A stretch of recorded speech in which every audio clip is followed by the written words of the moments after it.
Hello, and welcome to another episode of Search Off the Record, a podcast coming to you from the Google Search team. Today, we're talking about a part of the search results page we've never talked about before, the Google Doodle. My name is John, and I'm joined today by Lizzi from the Search Relations team. Today, we have Jessica joining us, who is the lead for Google Doodles and Delight on Search. Hi, Jessica. Hi, Lizzi. Hi, so nice to meet you guys. Hi, it's so good to have you here. Thank you. So, Doodles and Delight. Can you tell us a little bit about what does it mean to be the lead of Google Doodles? Are you hand drawing them? Are you uploading them to the search results page? What is involved there? Okay, yeah, sure. So I lead up several teams that are devoted to bringing joy to our users and our audience. And so there are Doodles, which hopefully you're familiar with, but they are the changes to the logo that we've done since the beginning of Google. And that sometimes have interactive games or experiences behind them, and sometimes just bring you to a related search page. And then there are Easter eggs, which are more hidden and are on specific search pages. So if you do the search, like do a barrel roll, your whole page will spin or askew or things like that. Or you'll see even sort of larger interactive experiences come out depending on what you search. And then we also work on sort of in-product delight. So some animations or some celebrations of things that are sort of much more integrated moments. Does this also include some of the smaller things like the search loop type stuff where it's like, did you mean this? And then it navigates back. So it doesn't necessarily need to be like a big flashy animated thing. It could be like something small. Totally, right. Like if you search recursion, it says, did you mean recursion? That one. Yes. So good. Yes. Do you ever have Easter eggs inside the doodles themselves, like an Inception kind of thing? Yes, we do, actually. I think the most obvious thing is that we have a universe of beloved characters that we bring back through several things. So one of the most popular ones is Weather Frog. So if you use Google Weather on certain platforms, you'll see this little frog on the bottom, and he's like wearing sunglasses and sunning if it's hot out and sunny, or he's got an umbrella if it's raining in your area. So that was created by a doodler on our team several years ago, and he has appeared in some of the doodle games, competing in different sports or getting a boba or whatever. And then likewise, in one of the Halloween games that we did, there was a cat named Momo that was inspired by one of the doodler's actual cats. And he has appeared in various games as well, and obviously in various Halloweens afterwards, Splat Cat. And so, you'll see that a few of these characters coming back in different contexts. They're all friends. Is this something that's planned, or is it like happen organically? It happened organically. It's just our team being funny. You can see the reaction on the internet. People love it. We get fan art, for these characters. We joke that we want to create a line of plushies. I don't think that's a business Google will get into, but it was done initially just for our own entertainment, but it's been a fun sort of inside joke with our deepest fans. Does the frog have a name? Like, for example, we have a spider on our search developer documentation, and I forgot the name. Oh my gosh. Oh, well, I know. No, it's because the spiders has an unofficial name and then official name. So I always think of the unofficial name. But this is the sidekick of Googlebot. So Googlebot is the crawler that is crawling the web to go and find pages for the index. And Googlebot has a pet spider named Crawly because crawls the web. And his unofficial name, lore about Crawly, is that his unofficial name is Dex, short for index.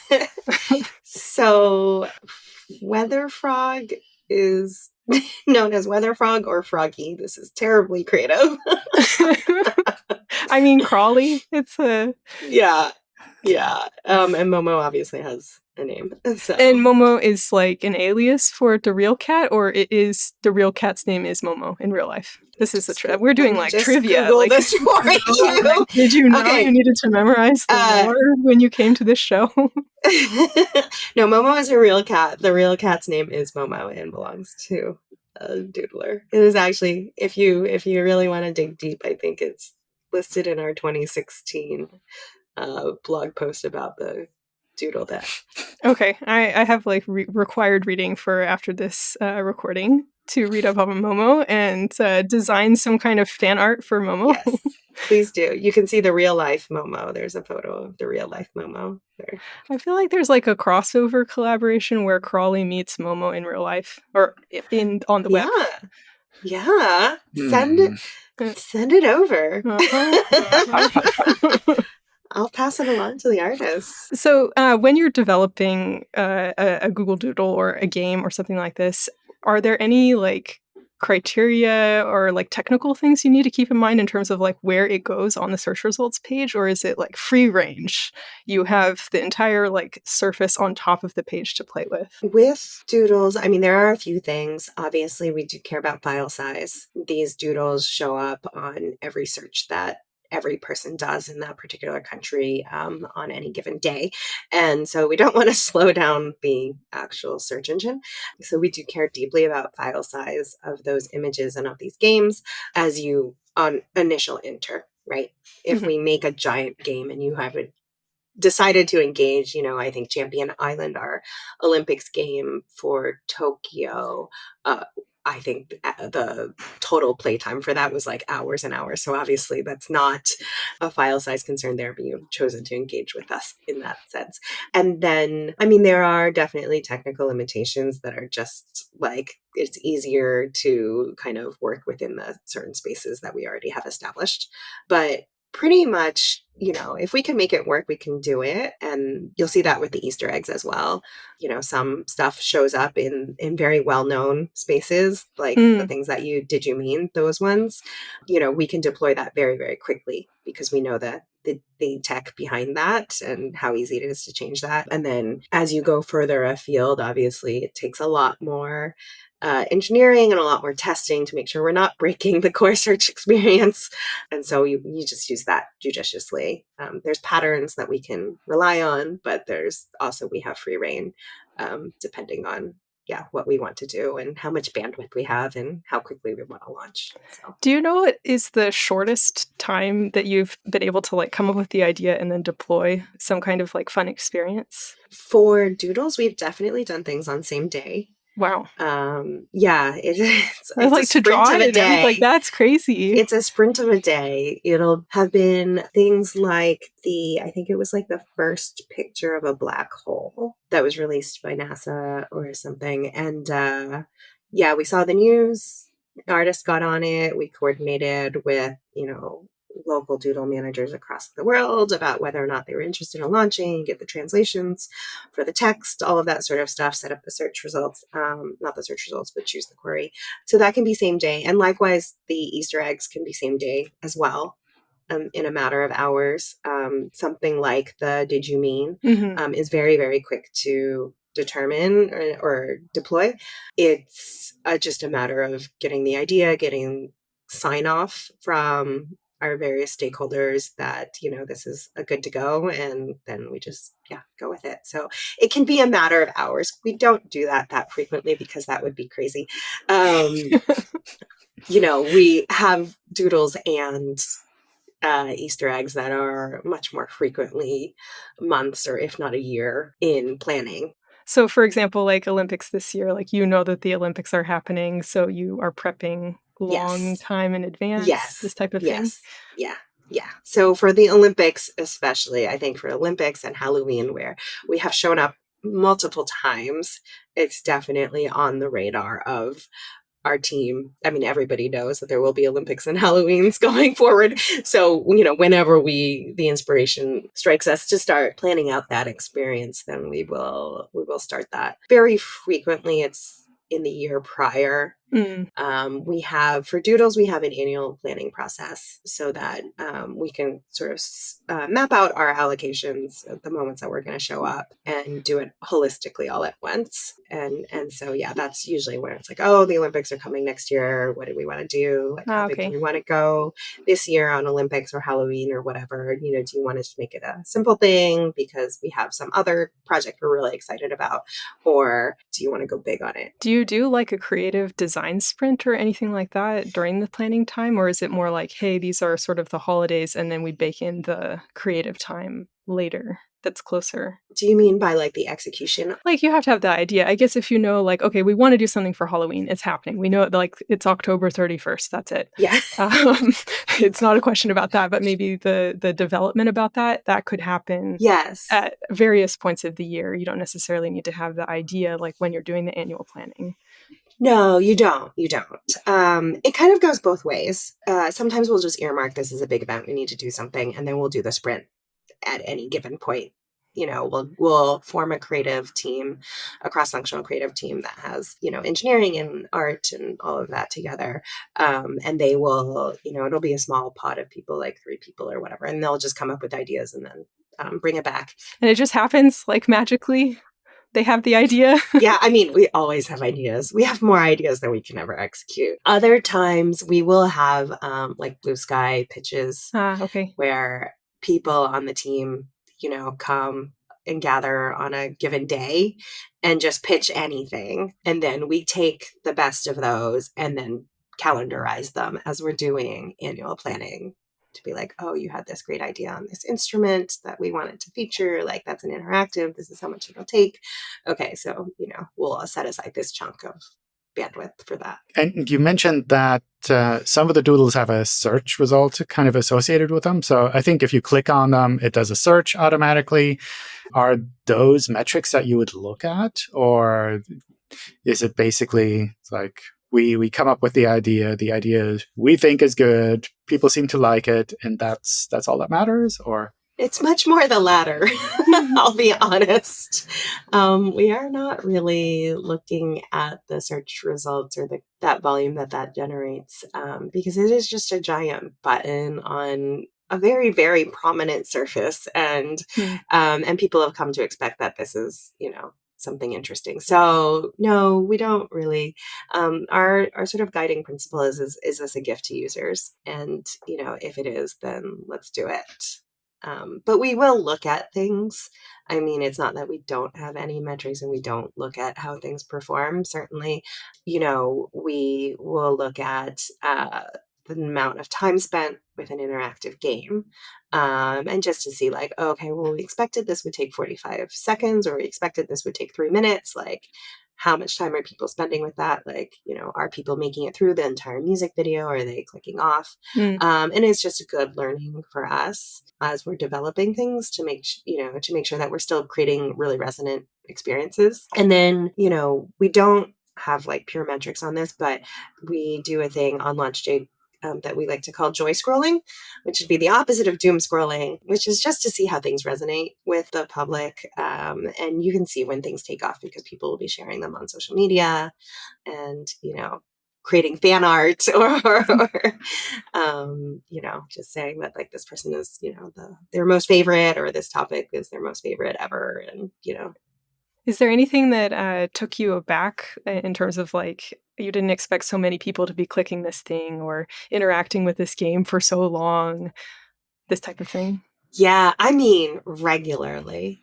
Every time you're like, why are you still here? No, it's great. I mean, that's the best, right? When you see a piece of fan art that somebody's taken the time to like go and create a thing derived by the thing that you made is amazing. Or, you know, these websites that are devoted to these characters. Somebody made a website about Momo? I mean, there are so many things. There's videos. There's like 30-minute long videos out there talking about our world of characters. There's amazing things out there. A wiki page about stats. There's definitely lots and lots of sites out there that are cataloging the Easter eggs because they are purposely hard to find, right?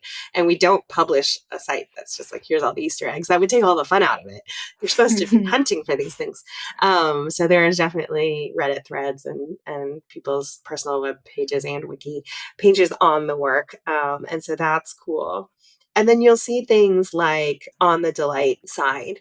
So for the Olympics that just happened, we had a little Delight moment after somebody or some team won a gold medal. And there would be this mechanism that would show up to saying, blah, blah, blah, gold medal and whatever. And then a little button that shows up. And then you could, as a user, click and sort of throw these bouquets of flowers, this little animated bouquet of flowers. And then it would, count how many. And people would just spam the button and it would show up. And like, I think the screenshot that somebody sent was like 1,000 or 10,000 bouquets thrown by somebody. And that's really impressive. And there will be other Easter eggs that we've had where, the screen will fill up with certain objects and you'll see how quickly or how many people will like share screenshots of them with like the fully filled up, mobile surface or whatever. It's great. It's really, heartening for us to kind of see how deeply people engage with some of those things. So if I wanted to make my own game or delightful experience, where should I start? Is this something that's even attainable for someone who is not a doodler on the Doodle team? So I guess for your own website? Or? Yeah. For your own website or for our website? For my website. Let's see. No, okay. For onesie, let's say for our technical audience. So for developers.google.com/search, if I wanted to bring Crawley in closer into the world or to create some kind of Easter egg, would I go through like some kind of creative development process to have the idea first? How could I go about thinking about this? I think for your own website, you just have to, you have the idea. It doesn't have to be, you as site owner. I think it comes from all over the place. Mm-hmm. We have ideas come from our engineers. We have ideas come from artists. We have ideas come from our leads. We have ideas come from the public. And I think it is just a matter of setting aside the time to do it. And it is, it's great just to sort of have these moments of interaction, this connection with the people that you are engaging with, instead of, I think frequently websites are sort of one directional. Like I put out the information, people come and read it and that's it. Yeah. There's a little bit more to have that sort of interactivity, or to have that like, we're not just here transactionally. Here's the functional part, right? Like we joke that we're putting the fun in the functional for Google. So to kind of have that like moment of, if like we're on the same page here. Like I find this funny, you might find this funny, in the same way that you would share something with your friends in real life. That's just kind of the attitude, and just taking the time to do that sort of stuff. I would say it's probably not hard if you've got a good idea to convince your artists or engineers or whatever to take a moment and execute on things, because everybody loves receiving joy and everybody loves creating joy if it's really resonant. I think like the most recent one that we did, well, actually, I don't know if I want to like leak the Easter egg. Nobody noticed it. You know what I'm talking about, John? So you do have a history of doing this. We do, but they're small things. I think just so that we can execute, I guess. We are not building like full-on games. But for this one, yet, it could be. After this conversation. Yes, after this conversation, I am like jotting down notes. Wait, should I say it or no? Sure. Okay, so a while back, well, recently, I don't know, in the distant past, we did a blog post announcing AVIF as a format, and then we included the image in the AVIF format, and then as the alt text, we hinted at that. But I don't think anyone noticed that that's what that was doing. Maybe that was... It was like too subtle. Too nerdy of a like Google search is now supporting AVIF, and then the alt text was Googlebot and Crawley checking to see if like they are supported. And they're in AVIF. The format is like extremely nerdy. I think that's almost too hard for people to recognize as an Easter egg. Okay, Maybe we but should have is hidden that the a cat. criteria for Easter eggs? Is that it like there needs to be a minimum bar of like at least one person can notice? If one person notices, is that enough? Or is it too difficult? Is that something, Jessica, that you consider? Like, what if nobody finds it because it was too hidden? You know, we've never had the instance that nobody found the stuff. We actually kind of guess how long it's going to take with some of the Easter eggs. And it's impressive how quickly people find things. It's like, oh, it might take a day for somebody to notice. It's like, nope. Launched it, and an hour later, somebody has posted about it. So it may take a while for some of these Easter eggs to spread. And sometimes we will make things and they will not have their moment until months later. So I think we did like a Fresh Prince of Bel-Air tribute or something, or a Friends tribute as Easter eggs. And I think it was, and like did okay. Like at first, right, you saw a little bit of chatter of like, oh, did you see this thing? But then it'll be some moment like 6 months later where whoever it is has a larger network or whatever, or like the celebrity that is in there finds out and shares it, and then it'll really take off. But it sounds like a big part is like understanding the audience. I guess for Google search, like you're having like a wide variety of people that you're thinking about compared to maybe our like more technical audience for my site. It's like I'm like coming up with ideas for fellow nerds, like hello fellow kids.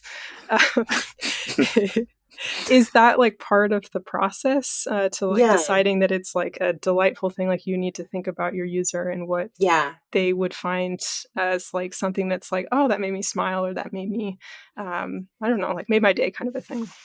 Yeah, totally. And we are in a lucky position working for such a large company that has, Googlers all around the world. I will readily admit I don't even understand some of our Easter eggs because we rely on local knowledge so much. So with Doodles, certainly we have country representatives in the countries that we show up in, and they are the ones primarily that are pitching the ideas of who really resonates with their audience. And then likewise with Easter eggs, I mean, it comes from all over the place throughout Google of like, hey, this is really funny. Like, in our country, like I guess in Australia, I'm giving away Easter eggs, but I guess this is an interested audience.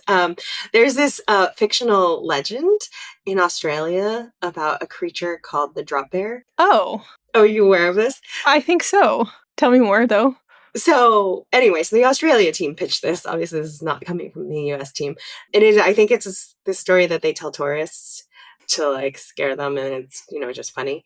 But anyway, you're gonna get emails about and like, no, that's not what it's really about. This is an indication of how like this is very local to this market, and this is hopefully it worked for them. But yeah, if you go and Google drop bears, there's a little hanging warning sign. Oh, you should do it. Oh, just do it. Okay, do I'm it. gonna check this out. Do it. Do it right now. It's kind of nice that you have these people that can help be like the think room for this thing, so that you can have this like flexibility and create these more local experiences. John, are you checking right now? No, I'm trying to be serious. We get also obviously suggestions from the public as well. And so it's just anything in the whole universe is fair game. I would think even within like Googler ideas, like you must have a lot and need to sort of vet or decide like which ones to work on. Yeah. Do you have criteria, or is it sort of like the think room kind of creative brainstorm vibe to sort of pick which one resonates with people? How does that work? Yeah, we definitely have principles that we abide by. With Doodles, we are strictly non-commercial. Google is well known for its ad space, and boy, would that be the best ad space ever to be on the homepage. But so we are strictly commercial. We want to make sure that people understand this is a gift to users. This is not a giant ad space. And, we avoid controversial things, and we really want to focus on things that are a gift and inspire and connect all of us. We celebrate the best of humanity.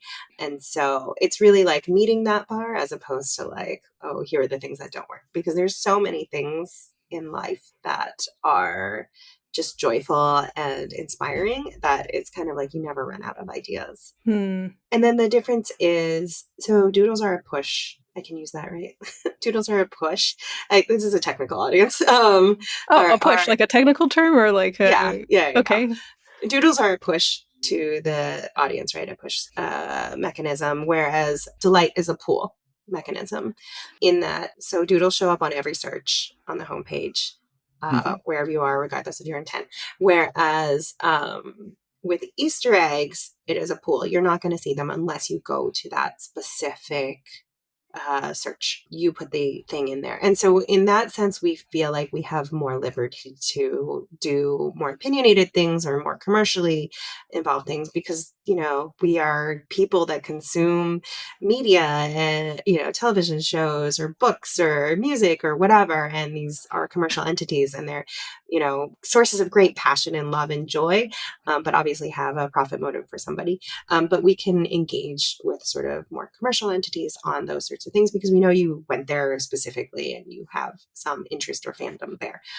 So it feels much more allowable. And so kind of just thinking about how somebody encounters something, where their head is at kind of determines how you might want to show up. It's interesting because it sounds like there's a limit of like you want to delight them but not surprise them too much, or like put something in a place where they didn't expect it and it would be a negative experience.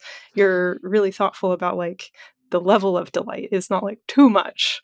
Yeah. I mean, I will counter and say we do love surprising people and say that's, actually probably one of our core tenets is that like, the doodles, both for bandwidth perspective, but also like are a surprise when we change the logo frequently, right? Obviously It's not a surprise on Halloween, but a surprise in how it will show up. And you kind of want to just give that gift that nobody was expecting.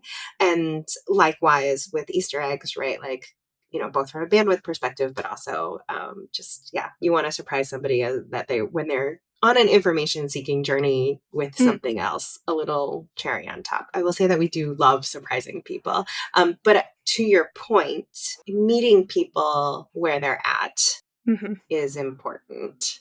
Right. We have fireworks that show up at the end of a lot of championship games for sports. So like the Super Bowl or, when a team wins the World Series, the colors of the team that won has fireworks and things like that show up. Would we deploy that on every single game for every team of a season? No, because that's a little excessive, right? Like you kind of need to see and meet people where they're at as you would a human, right?